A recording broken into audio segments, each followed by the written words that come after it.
season photo dump that included a shot of him looking regular season ready. Zeke is looking to bounce back from a rough 2020 season that saw him finish with a career low in rushing yards and a career high with 5 lost fumbles. So, Sel, you confident Zeke has a bounce back season? I actually am. And it's good to see those pictures because, look at okay. Like, look, it's so funny when we get off the bus. I love the first day of training camp when we all congregate together because it's just so many levels. I got to have a long-winded conversation on this one. Because cats come off the bus, some of them just so intimidating. You're like, oh, this dude got it going on. And everyone got poker face. Okay, what's up, homeboy? Yeah, all right. And then the rookies are just so excited, don't want to really look you in the eye because they don't want to disrespect you. But some of the rookies got game. You're like, no, you can look at me. You good, I can tell. And then when I see this guy, after knowing how great he used to be and how he's been on decline, and he returns to form like this, one thing comes to mind: application. You have finally applied yourself fully. Think about who Ezekiel Elliott is in terms of his success. Started off, woo, up here. But instead of hitting the gas and continuing to throttle, he went idle. He just let himself coast into greatness, which started to coast into goodness. We started to coast into this offseason where he got humbled. Because I've been there in the offseason when you didn't have your best year. And all of a sudden, people don't look you eye to eye the same. They don't laugh at the jokes the same. They don't get out your way when you show up. And Zeke said, oh, y'all want to carve out a different reality? Well, let me carve out a different look so I can apply myself. But this also got me inspired to look at a couple of things on this show, you know what I'm saying? Yeah, you know, Zeke, if I really want to... Damn, why are you in the picture, Acho? If I really want to talk about how I feel getting off the bus, I'm in 3rd place. I take that bronze, but I'm 260, you know, 250, 240. I might have him beat. I think I got You got him beat? I might have Zeke beat. You got him beat in the taco meat, but I don't know if you got him beat. Nah, your abs are... Basically, when we get ready to go to war, y'all know that those 3 right there, at least those 2 on the edges, are ready to go to war. I ain't ready. Oh, man, 1, you stupid. But 2, I'm not confident Zeke will have a bounce-back season. Now, it looks good, but you know what they used to say in the locker rooms? Look like Tarzan, played like Jane. I heard we can't say that anymore, and I wanted to. Can we? I don't know. It might be like misogynistic. Tarzan didn't mind, did But Jane? Tarzan, at least, he did swing from things. Jane didn't. So I don't even know if it was a sexist thing as much as like Tarzan, he showed a propensity to have, you know, more attributes athletically than even some of the apes. Tarzan was a beast. Hey, fight back against PC. I like you, Acho. Let's do it. Now, with that being said, nah, I'm not confident. Is it possible? Yes, possible. He looks the part. So, 5 consecutive years he's been declining. 5 consecutive years. 108 yards a game, 98 yards a game, 95 yards a game, 84 yards a game, 65 yards a game. That's 5 consecutive years he's been declining. Why would you bet now, at 26, older, that he would shoot up to incline after 5 consistent years declining? I just don't see it happening. For that primary reason, I'm not confident Zeke has a bounce-back reason. I got another reason after I bring in NFL analyst, my dog, Greg Jennings. So, G, you confident Zeke has a bounce-back season? Of course. I'm very confident. I'm just as confident as myself being put up alongside of those photos and bouncing somebody off the pedestal. You're doing the lean back and the look away. The lean back and look away. Face camera, stop sucking in.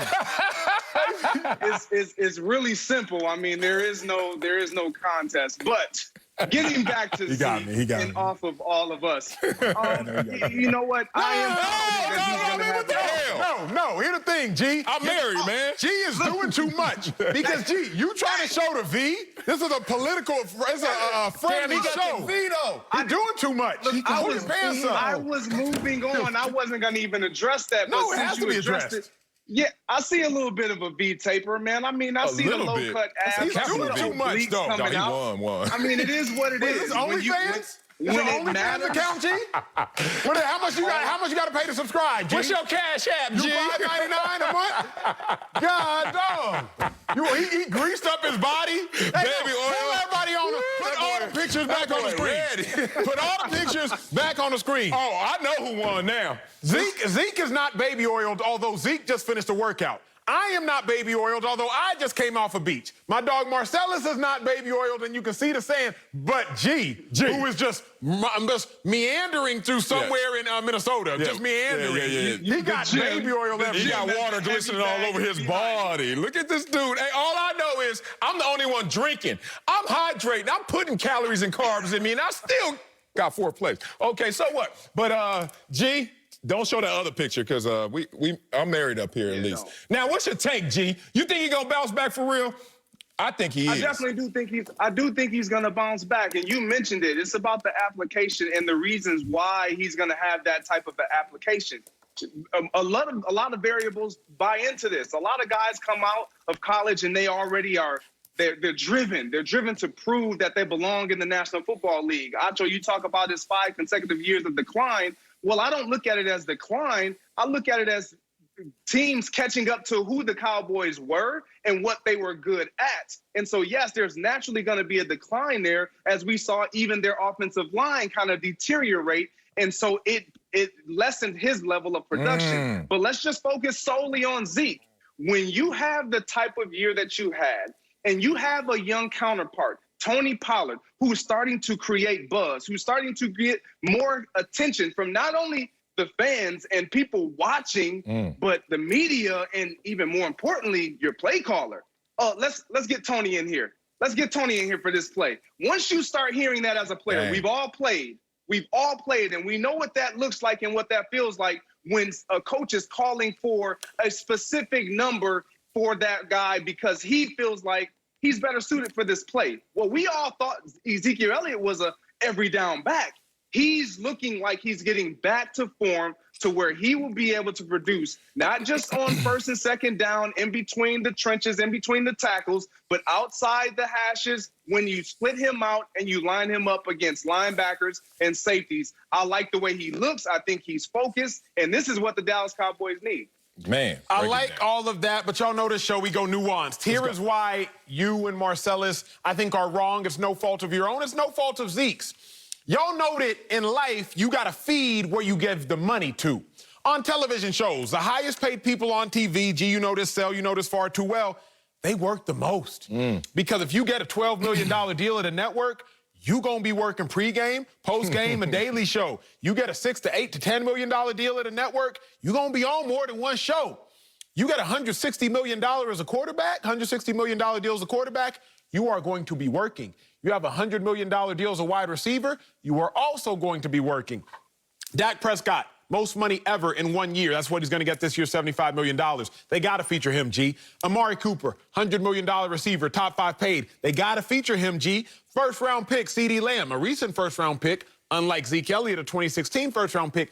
They have to feature him, G. So even if Zeke has a bounce-back season just based off his talent and ability, I don't know if that will be reflected statistically, because always in life, where your money goes is where your attention goes. And the Cowboys' money first goes to Dak, then goes to Amari, and I think the attention will go there as well. Yeah, but the problem is, it's not so much how much you're paying them this year, it's how much you didn't have to pay them for years past. So that's going to affect how they apply themselves in terms of rolling Dak out. One, he's coming off an injury, and two, this is the same dude that had you guys 13-3, and y'all paid him $450,000. Jerry Jones is a businessman. He's sitting there saying, oh, Dak, we owed you this, so we're not going to make you do too much because this is just some old past severance pay of sort. $540, $630, $2 million. Come on, man. They're not going to put too much on Dak because they know for them to be effective, they're going to have a balanced attack and, more importantly, a great rushing attack. I just look at Zeke and I'm like, he's ready. He just looks ready. And with Dak basically missing all of last year, it all fell on Zeke's shoulder. And what Greg said, what I said about how the offseason will humble you, how it will carve out a different version of you, that's what I want to highlight right now. Because these experiences really shape a professional athlete. You could think that, okay, this year was good, until you go out there and you start to see the responses to your year. So let's take them to practice when coach is like, all right, first team offense, go out there. And then Zeke starts trying. He's like, no, come back. Hey, Pollard gonna get this one. Go get this one. Do you know how Zeke feels when he hears that, when he sees that, when he has to go and deal with that. How about in his personal life, just hanging out? You know, Zeke, I don't know what he up to now, but I know what he used to be up to, hitting them text messages before